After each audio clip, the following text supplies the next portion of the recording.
Have you ever wondered how the preferences and choices made in moments of intimacy can reflect deeper aspects of someone's personality? Sometimes, these choices reveal not only desires but also values and the way a person connects with their partner. Let me share a story that might offer a new perspective on how these preferences can influence relationships and life in general. In the quiet town of Boulder, Colorado, surrounded by the majestic Rocky Mountains and known for its warm yet vibrant atmosphere, lived a lady named Clara. At 87 years old, Clara was a respected and beloved figure in the community. Her gray hair fell in soft waves over her shoulders, and her blue eyes sparkled with serene, timeless wisdom. Clara was known for her stories filled with valuable lessons and for always being available to offer advice or a listening ear. Clara lived in a cozy house with a view of the mountains, where she spent her days tending to her garden and reflecting on the experiences life had given her. The garden, filled with wildflowers and aromatic herbs, was her refuge, a place where she could be at peace with her thoughts and welcome those who came seeking her guidance. On a spring afternoon, as the fresh air brought the scent of wildflowers, a young woman named Natalie came to visit Clara. Natalie, a woman in her 30s, was going through a period of self-reflection and wanted to discuss something she had recently heard about intimacy.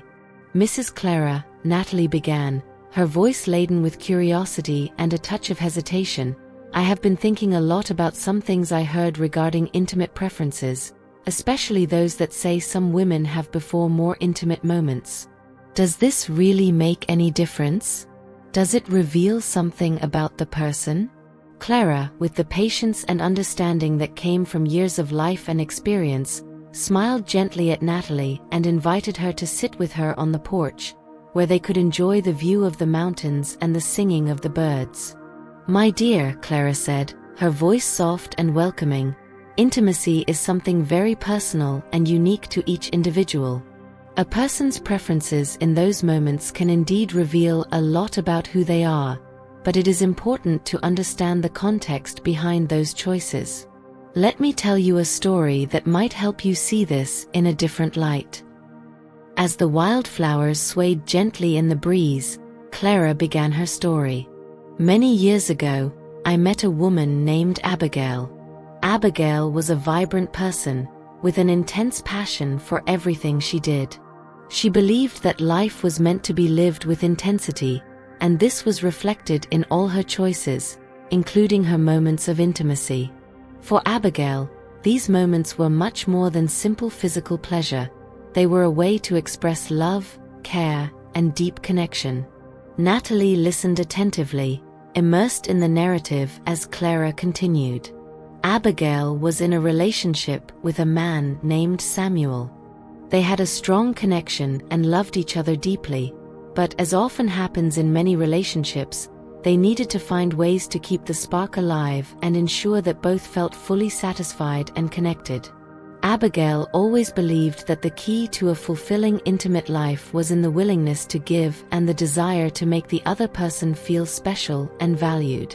One night, after a quiet dinner, Abigail and Samuel were relaxing together, talking about their experiences and what made them feel more connected.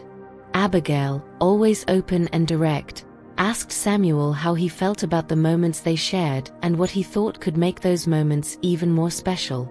"Samuel," she said, her voice full of affection and sincerity, "I want you to know that, for me, the most important thing is that we both feel completely connected and happy.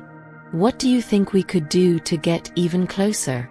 Samuel, who valued honesty and communication in his relationship, expressed that he felt more connected and loved when Abigail showed care and affection in a spontaneous and unhurried manner. He explained that, for him, these gestures of attention were proof of the love and dedication she had for him. Clara paused, allowing the words to resonate in Natalie's heart. Abigail always believed that true pleasure came from the willingness to make the other feel special. She viewed these moments not only as a way to derive pleasure, but as a means to show Samuel how important he was to her. For Abigail, intimacy began long before the act itself. It was about creating an environment of love, care, and respect, where both could feel safe and cherished. In the days that followed, Abigail began to put into practice what she had discussed with Samuel. She decided that, for her, one of the greatest pleasures was taking care of Samuel in a way that made him feel completely valued and loved. She believed that these moments of affection were a way to express her unconditional love and her desire to see Samuel happy and satisfied. Clara looked at Natalie, her eyes filled with understanding. "My dear, the story of Abigail and Samuel teaches us that a person's preferences in moments of intimacy can indeed reveal a lot about who they are and what they value in a relationship. For some people, like Abigail, satisfaction comes not only from physical pleasure but from the emotional pleasure of knowing that the other feels loved and cared for. These preferences are a way to express affection, love, and the desire to create a connection that goes beyond the physical." Natalie, absorbing Clara's words, began to see her own preferences in a new light. "So, Mrs. Clara," she said, her voice now firmer, "these preferences can be a way of showing how much we care for each other, of demonstrating our desire to create an environment of love and care?" Clara smiled, a smile full of love and compassion. "Exactly, my dear.